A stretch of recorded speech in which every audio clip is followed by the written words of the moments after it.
दिल्ली में बीजेपी सांसद मनोज तिवारी और आपके संजीव झा रात में क्यों भिड़े, ओजोन वाला झगड़ा क्या? नमस्कार, मैं अंजना और आप देख रहे हैं न्यूज सर्कल। आइए बढ़ते हैं आज की बड़ी खबर की ओर। दिल्ली में ओजोन को लेकर सत्ता पक्ष और विपक्ष के बीच तनातनी देखी जा रही है। इस मुद्दे को लेकर बीजेपी सांसद मनोज तिवारी और आप विधायक आमने सामने आ गए हैं। आप विधायक मंगलवार देर रात सांसद के आवास पर पहुंचे और जगतपुर गांव में तोड़फोड़ के आरोप लगाए। उनके इन आरोपों का जवाब देते हुए सांसद मनोज तिवारी ने कहा कि संजीव झा जिस घर में रहे हैं वह सरकारी जमीन पर बना है। सांसद ने आप विधायक पर गांव वालों को बरगलाने का आरोप लगाया। बीजेपी सांसद नेता मनोज तिवारी ने कहा कि बुराड़ी के आम आदमी पार्टी के विधायक संजीव झा और पार्षद गगन चौधरी हमारे घर पर आए। इन दोनों ने मिलकर ग्रामीणों को गुमराह करने की साजिश रची ताकि वे अपनी अवैध जमीन बचा सके। सांसद ने कहा कि सच तो ये है कि ओजोन को लेकर पूरी दिल्ली में चर्चा हो रही है।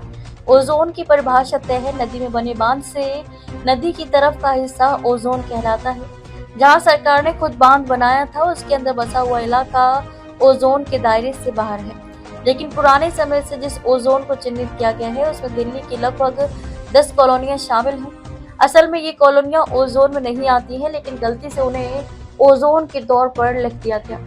सांसद ने बताया कि एलजी साहब के साथ हुई बैठक में एमसीडी और मुख्यमंत्री से सलाह मशवरा करने के बाद दिल्ली के सभी विभागों ने ये तय किया है कि हम ओजोन की परिधि से उन जगहों को हटा देंगे जो कानूनी तौर पर ओजोन के दायरे से बाहर हैं। इस बारे में हम अदालत को सूचित करेंगे, इसलिए इस मामले में फिलहाल किसी भी कार्रवाई को रोक दिया गया है। लेकिन आम आदमी पार्टी दिल्ली सरकार को बदनाम करना चाहती थी। उन्होंने खुद तो कुछ किया नहीं और अब जब दिल्ली की हालत बेहतर हो रही है तो उन्हें ये बात नागवार गुजर रही है। सांसद ने कहा कि आज आप विधायक ने खुद एक पार्षद को जगतपुर गांव में बन रहे एक मकान पर भेजा और उसे आंशिक रूप से तुड़वा दिया। इसके बाद ये कहते हुए हंगामा खड़ा कर दिया कि ये कार्रवाई ओजोन के तहत की गई है। बीजेपी सांसद ने आरोप लगाया कि विधायक संजीव झा खुद सरकारी जमीन पर कब्जा करके बनाए गए मकान में रह रहा है। पूरी बुराड़ी इस बात को पहले से जानती है। अब उस कॉम्प्लेक्स में उनकी जमीन कैसे बेचेगी जब खुद एमएलए ही सरकारी जमीन पर मकान बनाकर बैठा है। अब तक के लिए बस इतना ही। फिर मिलते हैं एक ऐसी ही बड़ी खबर के साथ। तब तक के लिए नमस्कार और देखते रहिए न्यूज सर्कल। अगर आपको वीडियो पसंद आई हो तो लाइक करें व शेयर करें। ऐसे लेटेस्ट अपडेट पाने के लिए बेल आइकन प्रेस करना ना भूलें। अगर आप हमें फेसबुक या फिर इंस्टा के माध्यम से देख रहे हैं तो हमारे पेज को फॉलो जरूर करें। धन्यवाद।